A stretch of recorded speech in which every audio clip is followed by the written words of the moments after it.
We are considering the guidelines or steps for understanding the Scriptures, and we have already talked about 2 steps. We began considering the 3rd step in our previous program. The first was to begin every Bible study with prayer. The 2nd step is read the Bible. And we continue today considering the 3rd step that we began in our previous program, which is study the Bible. And we would like to start today right from where we left off last time. We said that you might possibly be surprised and even shocked when you hear what we are going to say regarding devotional reading. The truth, listening friend, is that we do not recommend devotional reading at all as a means to study the Word of God. Because we have noticed over the years that many people who faithfully do what they call devotional reading continue to be completely ignorant of the Bible. In the first place, devotional reading is usually done at a time when it shouldn't be. It happens like the case of a family that had the custom of having devotions every morning during breakfast. Unfortunately, breakfast was always served a little late, and the children were in such a hurry to leave for school that they didn't even notice what was being read. The father, for his part, had to leave for work and had only a set number of minutes to finish his breakfast and leave. And he usually selected a short portion and then said, "Well, since we don't have much time, let's read this well-known portion." And of course, time was short. Everything had to be done in a rush. When the reading was finished, the 2 children bolted from the table as if they had been shot from a shotgun, and the father left almost as fast as them. The mother was the only one left at home with the dishes, and perhaps even she hadn't listened to what had been read. For that reason, it is not advisable to carry out Bible reading in that way. It is very important that family members read the Bible individually and on their own. This is the only method that is truly beneficial. We believe that none of us would gather at home to study mathematics that way. A father wouldn't gather his family at breakfast time and, grabbing the math book, say, "Well, let's have a devotional reading of mathematics," and then talk about the lesson they had to learn that day. We can assure you, listening friend, that none of us would learn much math with a study of that nature. Now, maybe you say, well, that's when devotional reading is done in the morning, when one is starting the day and in such a rush.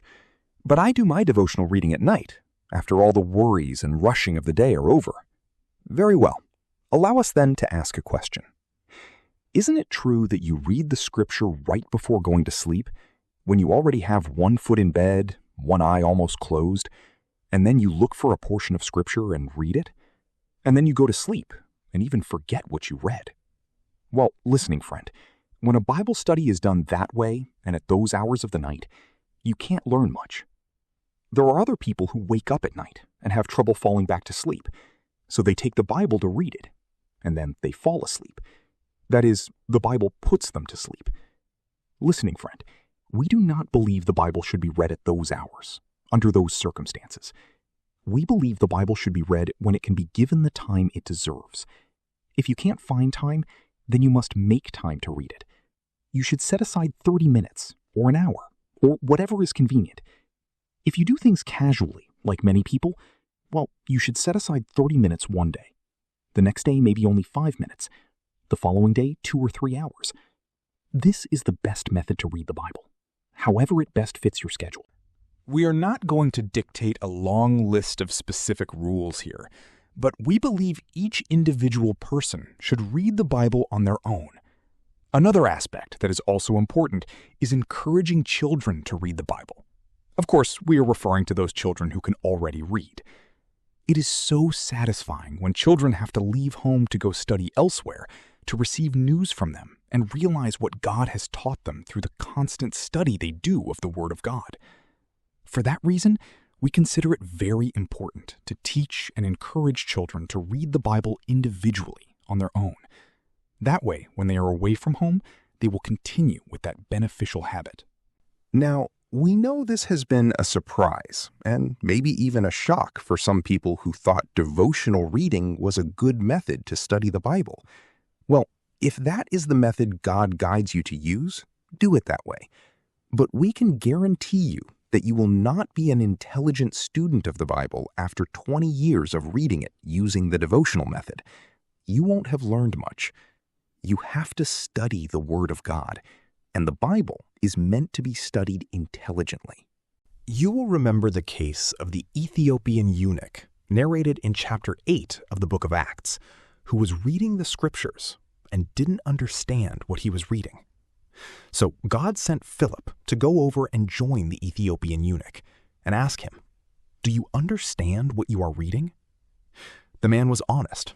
After all, he was a treasurer and had to be honest. So he confessed what many should confess today. He said, "How can I, unless someone guides me?" I don't know who he is talking about. Was Isaiah talking about himself or someone else? We believe there must be a real study of the Word of God. Otherwise, we will not be able to understand it, and we will not get the result we desire.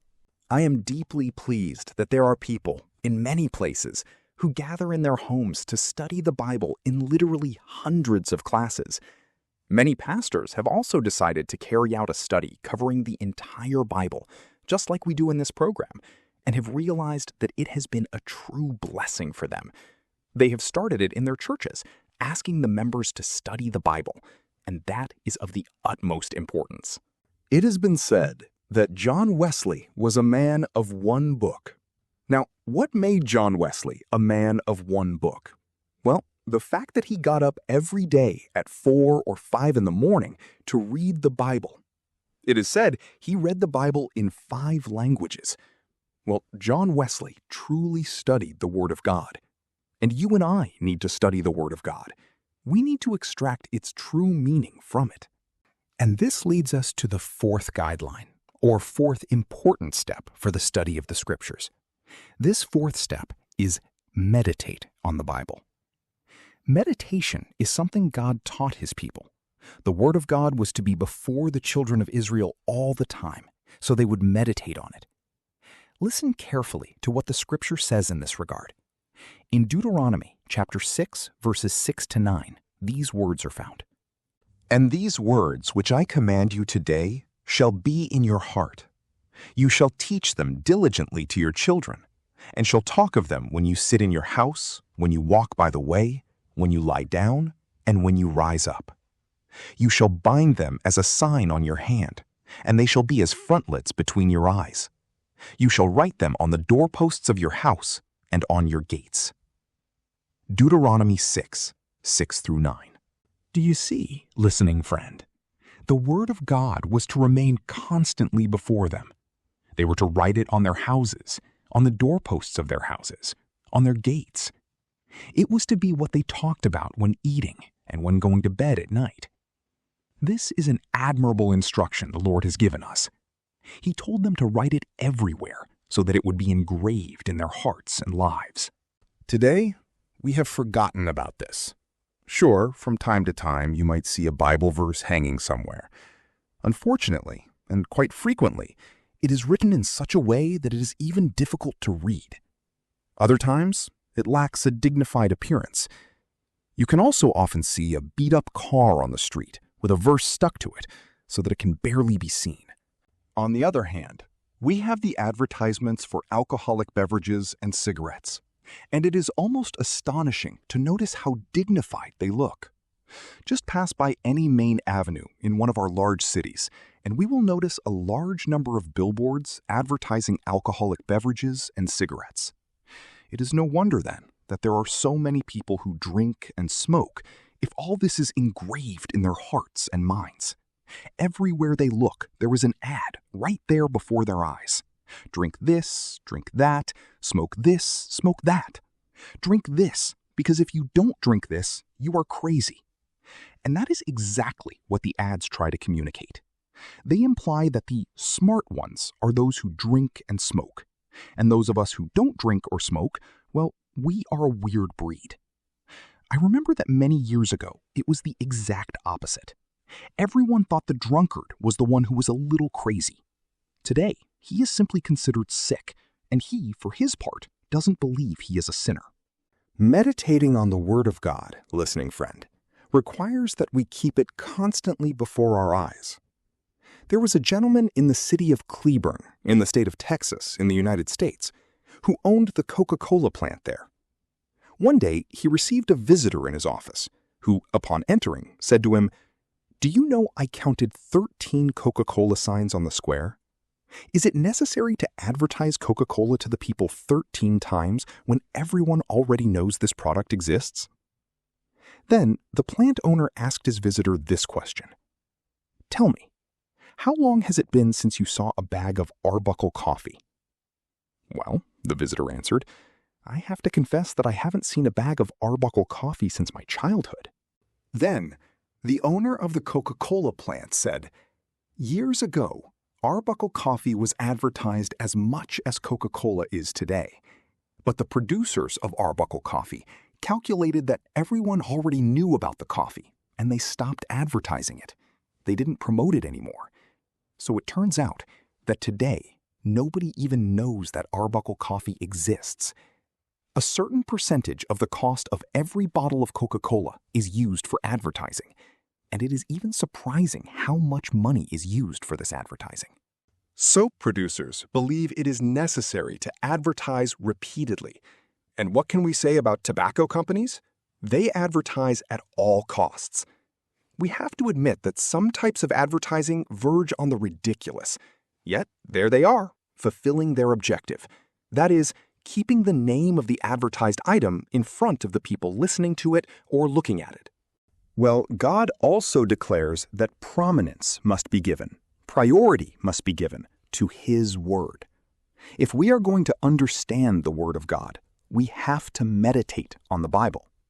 Of course, a family is separated during the day.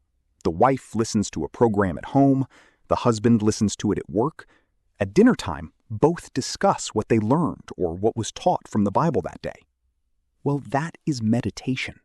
It is reviewing what has been learned several times. Allow us to ask a question. What do you think about when you don't have a specific thing to occupy your mind? Someone once asked a man, "When you can't sleep at night, do you count sheep?" To which the man replied, "No. Instead, I talk with the shepherd." That is what is required of the people of God. God demands that we meditate on Him and His Word. What does it really mean to meditate on the Word of God? In Psalm 1, verses 1 and 2, there is a very interesting statement. It says this, "Blessed is the man who walks not in the counsel of the ungodly, nor stands in the path of sinners, nor sits in the seat of the scornful. But his delight is in the law of the Lord, and in His law he meditates day and night." Psalm 1, 1 through 2. Listening friend, meditating is reflecting, remembering, and considering over and over again. The cow, for example, reflects when she is chewing her cud. You know, the cow goes out in the morning and eats her grass during the hours when it is fresh.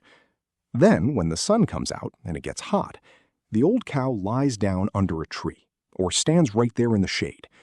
You see her chewing, and you ask yourself, what is that cow chewing? But there she stays, chewing for an hour or two. Well, listening friend, she is meditating.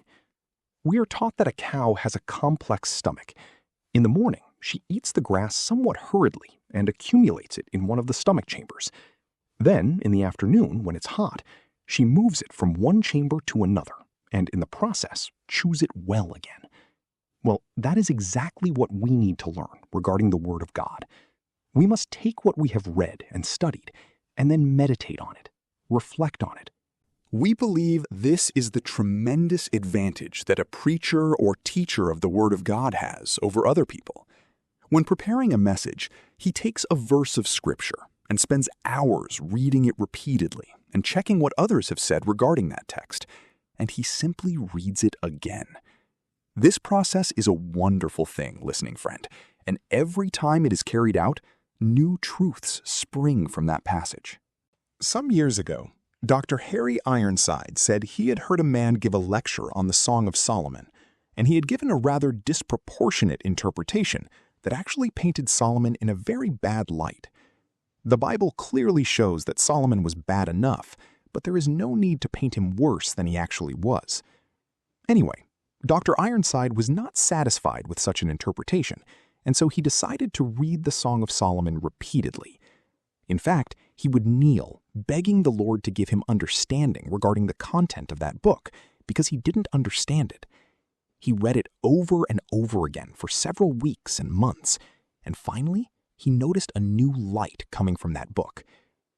When we consider the Song of Solomon, we will use precisely the interpretation that Dr. Ironside gave, for two reasons.